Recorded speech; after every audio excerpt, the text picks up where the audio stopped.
El eco de su voz resonó en el salón como un trueno en la bahía de la Concha, cortando el aire cargado de olor a pinchos y vino chacolí. «Basura como su madre lesbiana», gritó mi abuela, su dedo huesudo apuntando hacia mí como si yo fuera un pecado encarnado, mientras la familia entera se congelaba en la mesa de la cena. Yo, Julia, de 28 años, sentí que el mundo se partía en dos. Una mitad era el calor sofocante de San Sebastián en agosto, la otra, el frío glacial de su desprecio que me helaba las venas. No era la primera vez que oía algo así de doña Carmen, mi abuela paterna, esa mujer de 75 años que gobernaba nuestra casa en el barrio de Gros como si fuera el palacio de Ayete. Pero esa noche, con el sol poniéndose sobre el monte Urgul y el murmullo de las olas filtrándose por las ventanas abiertas, sus palabras me golpearon con la fuerza de una galerna, esa tormenta vasca que arrasa todo a su paso. Mi madre Elena había muerto 10 años atrás, llevándose consigo los secretos de su amor prohibido por otra mujer, un amor que mi abuela siempre había tachado de aberración, de enfermedad moderna traída de las grandes ciudades como Bilbao o Madrid. Y ahora yo, su nieta perfecta, la que había prometido ser la redentora de la familia, estaba a punto de romper el silencio que había guardado como un juramento sagrado. Me levanté de la mesa con las manos temblando, el plato de cocochas a medio comer olvidado. «Abuela, basta», murmuré, pero mi voz se quebró como una ola contra las rocas de la Zurriola. Ella rió una risa seca como el viento del norte y repitió: «Basura, Julia». «Igual que ella». «¿Crees que no lo veo en tus ojos?» Esa forma de mirar a las mujeres en la calle, como si fueras una de esas flamencas perdidas en Sevilla. El salón se llenó de un silencio ensordecedor. Mi padre, con su bigote canoso y su eterna pipa apagada, bajó la mirada al suelo, mientras mis tíos fingían interés en el chacolí derramado. Solo mi prima pequeña, de 10 años, me miró con curiosidad inocente, ajena al veneno que flotaba en el aire. Huí esa noche hacia la playa de Ondarreta, donde las luces de los bares parpadeaban como estrellas caídas. San Sebastián, mi amada Donostia, con sus pinos inclinados por el viento y sus acantilados que susurran secretos al mar, siempre había sido mi refugio. Caminé descalza sobre la arena fría, dejando que las olas lamieran mis pies, y lloré por mi madre, por el amor que nunca pude conocer del todo. Elena había sido una pintora bohemia, llegada de Andalucía en los 70, con su melena negra y su risa que llenaba las galerías de arte del Kursaal. Se enamoró de una mujer llamada Marta, una vasca de fuerte carácter que trabajaba en una sidrería en Astigarraga. Juntas habían intentado construir un mundo propio, lejos de los ojos juzgadores de la familia. Pero mi abuela, con su devoción ciega al catolicismo tradicional y su rencor por la debilidad de mi abuelo, que había muerto joven dejando deudas, las había separado con chismes y presiones hasta que Marta huyó a Barcelona, y Elena, rota, se refugió en el alcohol y las telas en blanco. Yo nací de un breve affair con mi padre, un error que Elena siempre llamó un regalo inesperado, pero que mi abuela usaba como arma para recordarle su fracaso. A los 18, cuando descubrí mi propia verdad, ese tirón inexplicable hacia las curvas suaves de las mujeres, no hacia los hombros anchos de los hombres, juré guardarlo en secreto. San Sebastián, con su mezcla de tradición vasca y modernidad europea, era un lugar de contrastes, fiestas de tambores en enero y desfiles del orgullo en junio, pero en mi familia, el armario era de roble macizo, imposible de abrir sin astillas. Me convertí en maestra de primaria en un colegio del barrio de Amara, donde enseñaba historia vasca a niños con mejillas sonrosadas por el viento, y por las noches, soñaba con escenarios lejanos, con cantar fado o flamenco en los tablaos de Madrid. Pero el destino, caprichoso como el clima de la costa, me trajo a Blanca. La conocí en el Festival de Cine de San Sebastián, hace 3 años, bajo la lluvia torrencial que empapa todo en septiembre. Yo voluntariaba en el Palacio de Congresos, repartiendo programas con las manos mojadas, cuando ella apareció, Blanca, 26 años, con el cabello corto castaño revuelto por el viento, ojos marrones como el chocolate fundido de las chocolaterías de la parte vieja, y una sonrisa que iluminaba más que los focos del Cinemaldia. Era periodista freelance especializada en documentales sobre derechos LGTB en el País Vasco, y había venido de Vitoria para cubrir el estreno de una película sobre amores prohibidos en la dictadura franquista. «Cuidado que te mojas más que el curdón», bromeó en euskera mezclado con castellano, tendiéndome un paraguas roto. Reí y en ese momento algo se encendió en mí, un fuego lento como el de una cocina económica vasca. Cenamos pinchos en el bar La Cepa, hablando de todo y nada, de Sabino Arana y el nacionalismo vasco, de las Ikastolas donde crecimos, de cómo el mar siempre nos llama de vuelta a casa. Ella me contó de su infancia en una familia de maestros, de su coming out a los 17 que casi le cuesta la relación con su padre, un chirrindularia orgulloso. Yo, cobarde, omití mi propia historia, pero cuando sus dedos rozaron los míos al pasar la sal, sentí un escalofrío que no era del frío atlántico. Esa noche caminamos por el Paseo Nuevo con el faro de la Perla guiándonos, y nos besamos por primera vez bajo la estatua de la reina María Cristina, con el rumor de las olas como testigo. Fue tierno, urgente, un beso que sabía a amar y a promesas rotas. Julia, eres como un pincho sorpresa, crujiente por fuera, dulce por dentro, murmuró ella contra mis labios. Y yo por primera vez me sentí vista, no como la nieta ejemplar, sino como yo misma. Nuestra relación floreció en secreto como las hortensias que brotan en los jardines de Ayete en primavera. Nos veíamos en su pequeño piso en el barrio de Egia, con vistas al monte Ulia, donde cocinábamos marmitaco y veíamos películas de Almodóvar hasta que el amanecer pintaba el cielo de rosa. Blanca era mi ancla, fuerte, apasionada, con una fe en el amor que yo, marcada por la pérdida de mi madre, había olvidado. Me animaba a cantar, a unir mi voz a la de las mujeres que llenaban los bares de jazz en Lagro, y soñábamos con un futuro donde pudiéramos caminar de la mano por la Concha sin miradas furtivas. Pero el secreto pesaba como una chapela de plomo. Mi abuela, que vivía conmigo desde la muerte de mi padre 2 años atrás, olfateaba algo en el aire, en mis ausencias por trabajo, en las sonrisas que no podía borrar de mi rostro al volver a casa. Una tarde de otoño, mientras recogía sus rosales en el patio trasero, esos rosales que regaba con agua bendita del santuario de Loyola, me confrontó. Julia, ¿qué te pasa? Estás radiante como si hubieras encontrado un chacoli milagroso. Es un hombre. Dime que es un buen vasco, no uno de esos turistas madrileños. Mentí, por supuesto, balbuceando sobre un amigo del coro parroquial. Ella entrecerró los ojos, surcados por arrugas como grietas en la tierra seca de La Rioja, y masculló, mejor que no sea como tu madre. Esa vergüenza que nos trajo. Sus palabras me dolieron como una espina de rosa, pero las tragué, porque el amor por Blanca era demasiado frágil para exponerlo al huracán de su odio. Los meses pasaron en una danza delicada, días de clases en el colegio, donde dibujaba con los niños castillos en la arena de Zarauz, y noches robadas con Blanca, donde planeábamos viajes a Biarritz o a las cuevas de Ekain. Ella me regaló un colgante de concha grabado con Maite Zaitut en euskera, y lo llevaba escondido bajo la blusa como un talismán contra el mundo. Pero las grietas empezaron a aparecer. Mi abuela, cada vez más frágil con su artritis que la hacía cojear por la parte vieja, insistía en que me casara, en que diera un heredero a la familia. Eres lo único que me queda, Julia. No me falles como ella. Y yo, dividida, prometía en voz baja, mientras mi corazón latía al ritmo de las canciones que Blanca y yo tarareábamos en la cama. Entonces llegó la invitación.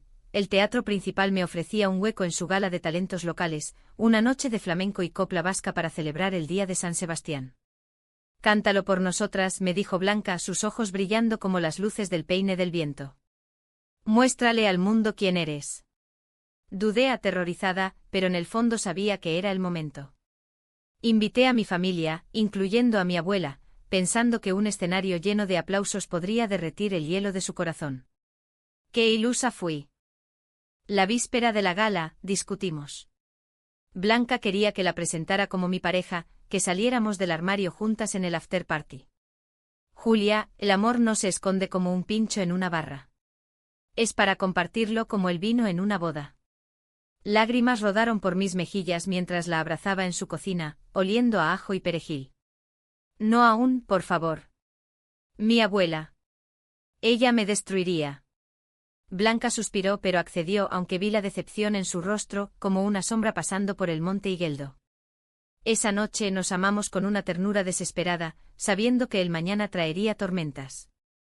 Y así con el corazón en un puño, subí al escenario esa noche de enero, con el viento aullando fuera y el público expectante dentro. Pero el destino, ese viejo vasco con sombrero chapela, tenía otros planes. El telón se alzó con un susurro de terciopelo rojo, y allí estaba yo, Julia, bajo los focos calientes del teatro principal, con el corazón martilleando como los tambores de la tamborrada. El público, familias de San Sebastián con bufandas del Real Sociedad, turistas con cámaras y algún que otro crítico de Bilbao, aplaudía cortésmente, pero mis ojos buscaban solo una fila, la primera, donde mi abuela se sentaba erguida como una reina destronada, flanqueada por mi padre y mis tíos. Blanca estaba en el palco lateral, su silueta un bálsamo en la tormenta, vestida con ese vestido rojo que hacía que su piel morena brillara como el cobre de las campanas de la iglesia de San Vicente. Empecé con una copla vasca a Salvador Renventa, mi voz temblorosa al principio, evocando las montañas de Ayaco Arria donde mi madre solía pintar al amanecer. Las notas subían y bajaban como las olas de la Concha, y por un momento, me perdí en ellas, olvidando el peso del secreto. El público respondía, un murmullo de aprobación que me envalentonaba. Pensé en Elena, en cómo me había enseñado a cantar en secreto, escondidas en su estudio lleno de óleos y lienzos, mientras mi abuela rezaba el rosario en la sala contigua. Canta para ti, mi sol, me decía ella, sus manos manchadas de azul tocando mi mejilla. Aquella noche canté para ella, para Blanca, para todas las mujeres que habían amado en silencio en esta tierra de vascos orgullosos y pasiones contenidas. Pero entonces, durante el intermedio, todo se desmoronó. Bajé del escenario con las rodillas flojas, aceptando un vaso de agua de un técnico que olía a tabaco y mar. Mi abuela me interceptó en el pasillo, su bastón golpeando el suelo de mármol como un veredicto. Bonito, Julia. Pero, ¿dónde está el hombre que te acompaña? ¿O es que sigues el camino de tu madre? Su voz era un siseo bajo pero venenoso, atrayendo miradas curiosas de los acomodadores. Intenté sonreír, murmurar excusas sobre el trabajo, pero ella no cejó. Lo sé todo. Esa periodista que ronda por aquí.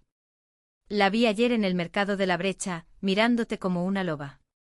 Basura como su madre lesbiana. ¿Crees que engañas a Dios con tus cantos? Él ve el pecado en tu sangre. El mundo se tiñó de rojo. Sentí la bilis subir a mi garganta, el calor de la vergüenza mezclándose con la rabia. ¿Cómo te atreves?, susurré, pero ella rió, alzando la voz lo suficiente para que un grupo de espectadores cercanos se girara. ¿Atreverme? Soy tu sangre, tonta. La que te crió cuando esa puta andaluza te abandonó con sus vicios. ¿Quieres ser como ella? ¿Morir sola, sin nietos, apestando a vino y remordimientos? Lágrimas ardientes rodaron por mis mejillas, pero no de tristeza, sino de furia pura, esa que hierve en las venas de las mujeres vascas cuando el orgullo es pisoteado. La empujé no fuerte, solo lo suficiente para que retrocediera un paso, y corrí hacia el camerino, el eco de sus palabras persiguiéndome como gaviotas furiosas. Blanca me encontró allí, acurrucada en un sillón raído, sollozando con la cara enterrada en las manos. Se arrodilló a mi lado, su perfume a lavanda y mar envolviéndome como un chal. ¿Qué ha pasado, amor? Te oí cantar como un ángel, y ahora. Le conté todo, las palabras saliendo en un torrente, mezcladas con hipos y maldiciones en euskera que ni yo recordaba haber aprendido. Ella me abrazó, sus dedos peinando mi cabello húmedo, y murmuró, no puedes seguir así, Julia. Ese veneno te está comiendo viva. Tu abuela no es Dios, es una mujer asustada, aferrada a un mundo que se le escapa. Asentí, pero en el fondo el miedo era un anzuelo clavado en mi pecho. ¿Y si tenía razón? ¿Y si mi amor por Blanca era solo una fase, un eco del error de mi madre? Regresé al escenario para la segunda parte, decidida a terminar la actuación con dignidad. Elegí una pieza flamenca que Elena me había enseñado, La loba, sobre una mujer que defiende su libertad contra el clan. Mi voz se elevó ronca y apasionada, las palmas del público uniéndose al ritmo como un latido colectivo.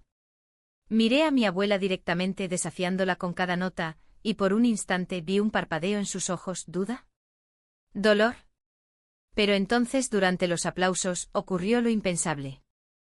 Un hombre se levantó de la tercera fila, alto y desgarbado con un traje gris que olía a naftalina. Era Javier, el exnovio de Blanca, un abogado de Pamplona que había aparecido de la nada meses atrás, insistiendo en recuperar lo que había perdido.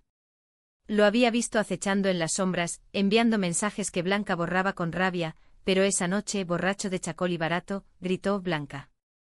¿Sigues con esta farsa? Vuelve conmigo, no seas ridícula. El teatro se congeló. Todos los ojos se volvieron hacia el palco donde Blanca estaba, pálida como la espuma del mar. Ella se levantó, negando con la cabeza, pero el daño estaba hecho. Susurros se extendieron como niebla. ¿Quién es esa?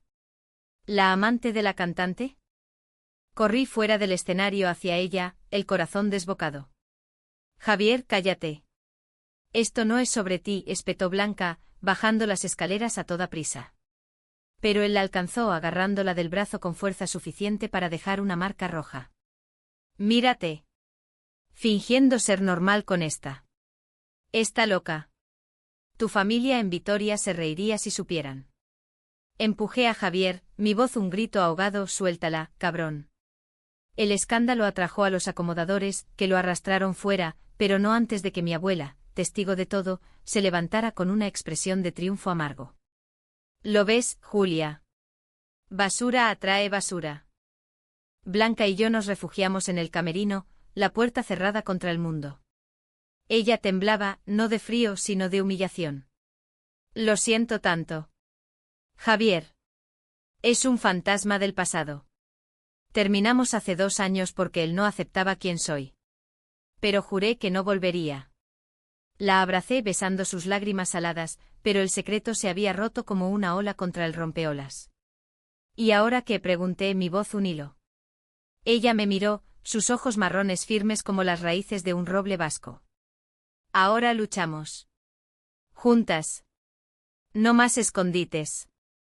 Esa noche, después de la gala, donde milagrosamente el público aplaudió mi actuación como si el drama fuera parte del guión, caminamos por la playa de la Zurriola bajo la luna llena. El viento nos azotaba, llevando ecos de risas lejanas de los bares. Hablamos durante horas, de mis miedos a herir a mi abuela, de su rabia por un mundo que aún juzga los amores como el nuestro. Tu abuela no es mala, Julia. Es una superviviente de la posguerra, de un franquismo que aplastó todo lo diferente.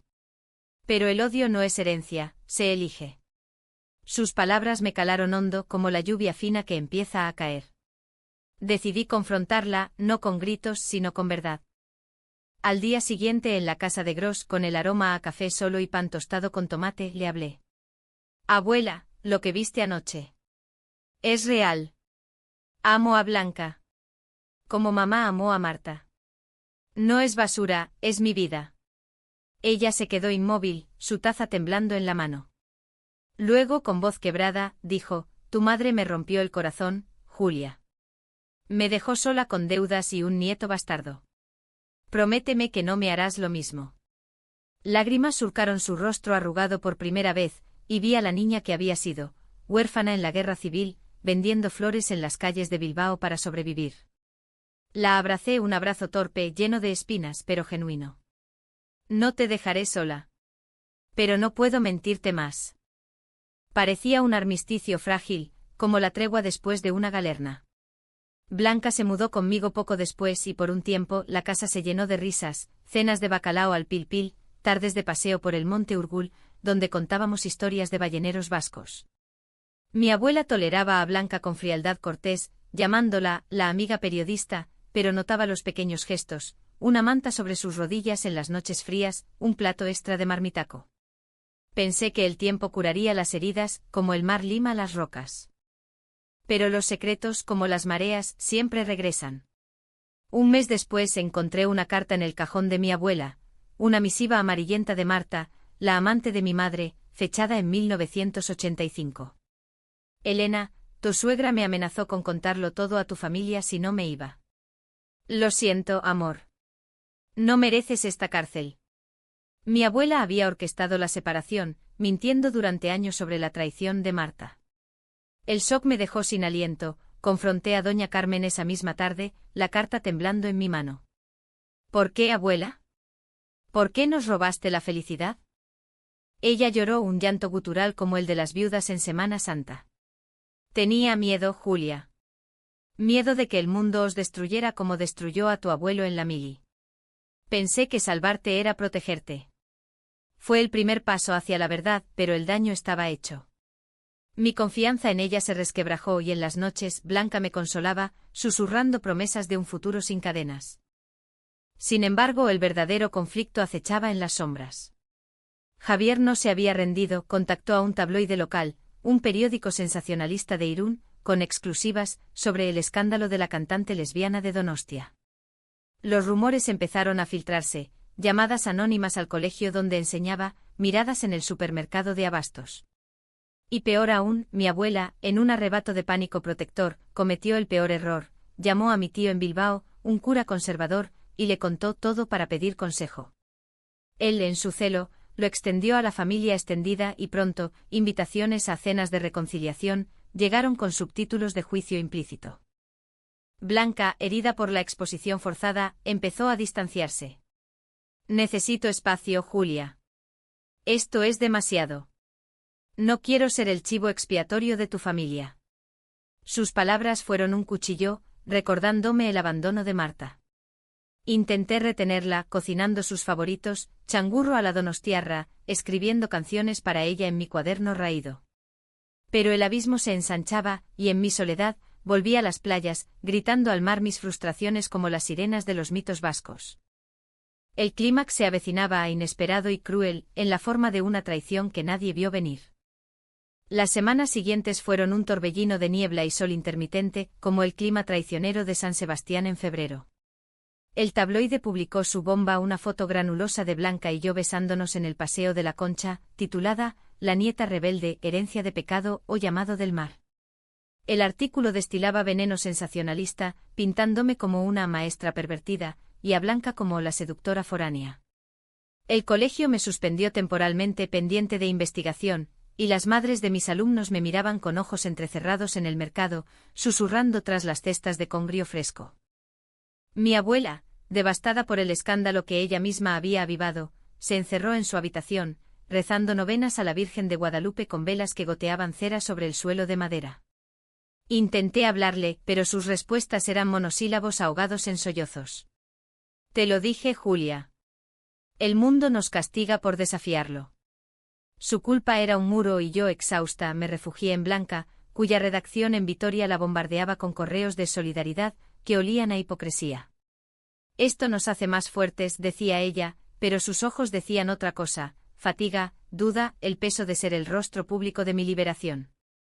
La traición llegó en una noche de tormenta, cuando el viento del suroeste azotaba las persianas como alas de cuervo. Blanca había ido a una conferencia en Bilbao sobre periodismo LGTB, prometiendo volver antes de medianoche. Yo, inquieta, paseaba por la cocina, removiendo un pote de idiazabal derretido para un improvisado queso fundido. El teléfono sonó a las 2 de la mañana, era Javier, su voz pastosa por el vino. Tu putita está aquí en mi hotel. Ven a verla si te atreves. Colgué el corazón en la garganta, pero la duda me carcomía como la sal al metal. ¿Y si era verdad? ¿Y si el escándalo la había empujado de vuelta a la normalidad que su familia ansiaba?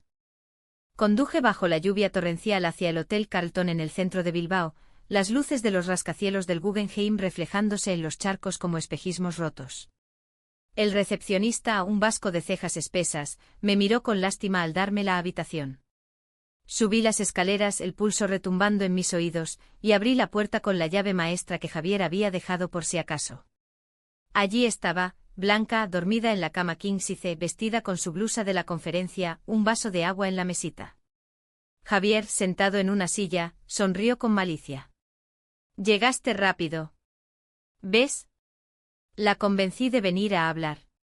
Le dije que tú eras el problema, que tu familia loca la arrastraría al abismo. Blanca se despertó sobresaltada, sus ojos marrones dilatados por el pánico. Julia, ¿qué haces aquí? Javier me invitó a cenar por los viejos tiempos, pero lo rechacé. Me trajo a la fuerza cuando me negué a irme sola. Era verdad, marcas frescas en su muñeca, el teléfono roto en el suelo. La rabia me invadió, un fuego andaluz heredado de mi madre. Empujé a Javier contra la pared, gritando: ¿Cómo pudiste? Ella te dejó por ser un monstruo. Él rió, pero su risa se quebró cuando Blanca se levantó, recogiendo sus cosas con dignidad. Se acabó, Javier. Denuncia esto y te arrepentirás. Tengo grabaciones de tus amenazas. Salimos juntas, dejando a Javier farfullando maldiciones. En el coche de vuelta a San Sebastián, bajo la lluvia que martilleaba el techo como un tambor, Blanca confesó: tuve miedo, Julia. Cuando el artículo salió pensé en huir a Vitoria, en fingir que nada pasó. Pero te amo demasiado para eso. Lágrimas mezcladas con lluvia rodaron por mi rostro mientras conducía. Yo también tengo miedo. De perderte, de que mi familia nos destruya. Aparcamos en la playa de Ondarreta, abrazándonos en el asiento trasero, el mar rugiendo su aprobación. Esa noche renovamos nuestro pacto, no más secretos, no más medias verdades. Pero el daño de la duda persistía, una semilla de desconfianza plantada en el jardín de nuestro amor. Al volver a casa, encontré a mi abuela esperándonos en la puerta, envuelta en su bata de lana, el rostro pálido como la luna. Vi las noticias. Lo siento, Julia. Fui yo quien le contó a tu tío pensando que alguien nos ayudaría. Su confesión fue un torrente. El cura había contactado al tabloide a través de un amigo periodista, amplificando el chisme por salvar el honor familiar. La traición de mi propia sangre me dejó helada. ¿Por qué, abuela? ¿Por qué nos traicionas así? Ella cayó de rodillas, un gesto que nunca imaginé de esa mujer de hierro. Porque te quiero, tonta. Quería protegerte del dolor de tu madre. Pero veo ahora que el dolor viene de esconderse. La perdoné, o al menos lo intenté, porque el perdón en San Sebastián es como el pincho, pequeño, pero necesario para seguir. Organizamos una cena familiar en el restaurante Cayacaipe, en el puerto con vistas a los barcos pesqueros. Invité a todos, tíos, primos, incluso al cura, que llegó con Biblias bajo el brazo. Blanca se sentó a mi lado, su mano en la mía bajo la mesa, un gesto de desafío silencioso. La conversación fluyó torpe al principio, habla del tiempo del último partido de la Real, pero yo tomé la palabra, mi voz firme como la de una coplera en el tablao. Somos familia. Y el amor, sea como sea, es lo que nos une. Mi madre amó con todo su ser, y yo hago lo mismo con Blanca. Si no podéis aceptarlo, idos, pero no nos robéis la alegría. El silencio fue ensordecedor, roto solo por el tintineo de los cubiertos. Mi tío, el cura, carraspeó: la iglesia evoluciona, sobrina. Quizás yo sea el que deba aprender. Mi abuela, con ojos enrojecidos, tomó mi mano: perdóname, Julia. Por Elena, por ti. No más burlas. Fue un momento de catarsis, lágrimas y abrazos torpes sobre platos de chuleta. Blanca sonrió, su orgullo iluminando la mesa como el faro de Zubeldia. Pero la paz era ilusoria. Días después, una carta llegó para Blanca, de su padre, desheredándola por escándalo público. Vuelve a la normalidad o pierdes todo, decía. Ella se derrumbó en mis brazos, la armadura de periodista resquebrajándose. Julia, ¿y si tiene razón? ¿Y si nuestro amor es solo una rebelión contra el mundo? La duda regresó más afilada, y en las noches discutíamos, yo acusándola de cobardía, ella de egoísmo por arrastrarla a mi caos familiar. El punto de quiebre llegó en el festival de Semana Santa, cuando mi abuela, en un acto de redención aparente, nos invitó a la procesión de los pasos en la parte vieja. Caminamos juntas, Blanca a mi lado, el incienso mezclándose con el olor a torrijas de las calles. Pero en medio del gentío oí su voz, un murmullo dirigido a una vecina: pobre Julia, atrapada en eso. Rezaremos por su salvación. El mundo se detuvo. Me giré, el rostro ardiendo. ¿Abuela? ¿Otra vez? Ella palideció, pero el daño estaba hecho. Blanca lo oyó todo, y en sus ojos vi la fractura final. Esa noche empacó una maleta. No puedo, Julia. Tu familia me asfixia. Necesito aire. Su partida fue un vacío, como la resaca después de la marea alta. Me quedé sola en la casa, cantando baladas tristes al mar desde el balcón, preguntándome si el amor era solo un espejismo vasco, hermoso pero efímero. El alto trago, sin embargo, estaba por llegar, en un escenario que uniría todos los hilos rotos de manera inesperada. Los días sin Blanca se estiraron como la niebla matutina sobre la bahía de la Concha, cubriendo todo en un gris melancólico. San Sebastián seguía su ritmo eterno, surferos cabalgando olas en la Zurriola, jubilados jugando a las cartas en el bulevar, el aroma a cacochas fritos flotando desde las cocinas. Pero yo, Julia, me sentía como un barco sin ancla, a la deriva entre clases suspendidas y noches en vela, garabateando letras en mi diario que olían a sal y a pérdida. Mi abuela intentaba reconectar, trayéndome desayunos de pan con chorizo y té de hierbas de Urbasa, pero sus palabras eran frágiles. La echo de menos, ¿sabes? Su risa llenaba la casa como el viento del sur. Asentía, pero el resentimiento ardía bajo la superficie, un fuego lento que amenazaba con consumirlo todo. Llamé a Blanca una docena de veces, mensajes de voz suplicantes que borraba antes de enviar. Dame tiempo, respondía ella, su voz un eco distante desde Vitoria.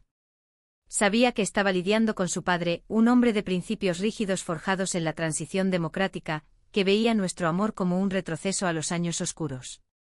Pero el silencio entre nosotras crecía alimentado por malentendidos, yo la imaginaba volviendo con Javier, ella a mí aferrándome a la falda de mi abuela.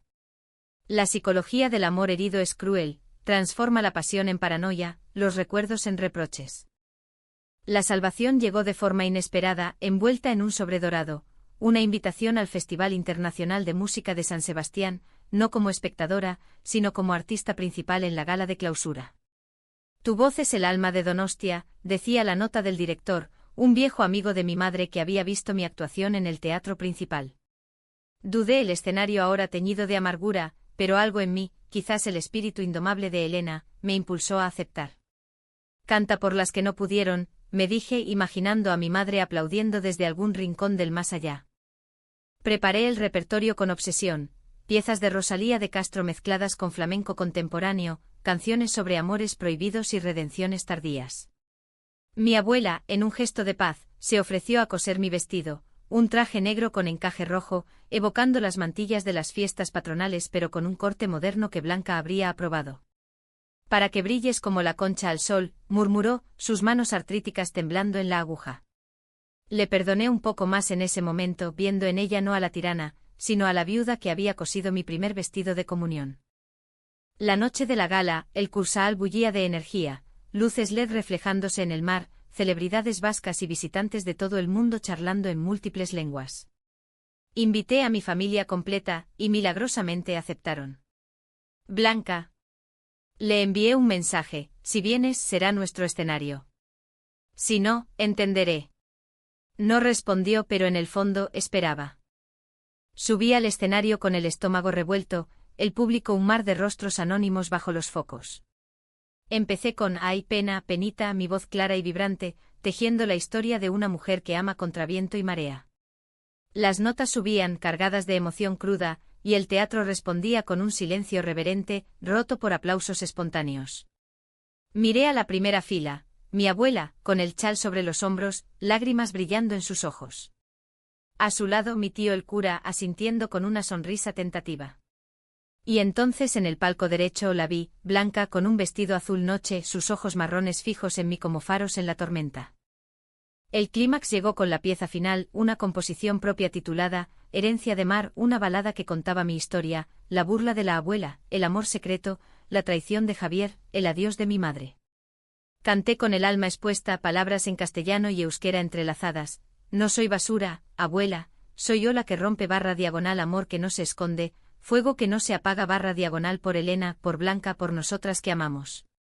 La voz se quebró en el puente pero seguí, el micrófono capturando cada matiz de dolor y triunfo. El público se levantó en ovación, un rugido que sacudió las cristaleras del Kursaal, pero mis ojos solo buscaban a Blanca. Bajé del escenario entre flashes y felicitaciones, el corazón latiendo al ritmo de los tambores lejanos. Mi abuela me alcanzó primero, su abrazo sorprendentemente fuerte. Lo siento, mi niña.